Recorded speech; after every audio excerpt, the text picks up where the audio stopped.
Hi guys, Sunday the 13th of October. Just a quick check on my solar rocker. Well, my battery powered solar rocker. Potato battery powered solar rocker. I need to put some water in there to keep them damp.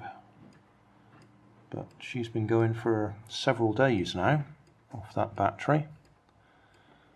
This fella's only just moving. There's not, well, there really isn't any sunlight out there. It's a grey, cloudy day.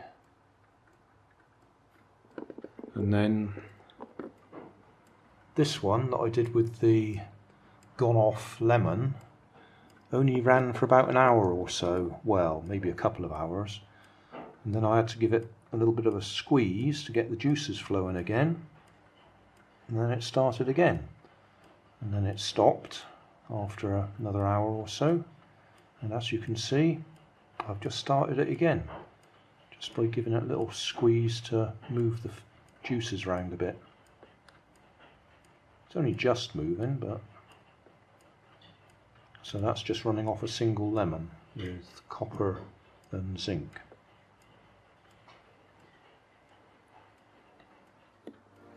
Thanks for watching. If you like that, then you might like this. And if you like this and that, you might like to subscribe over there.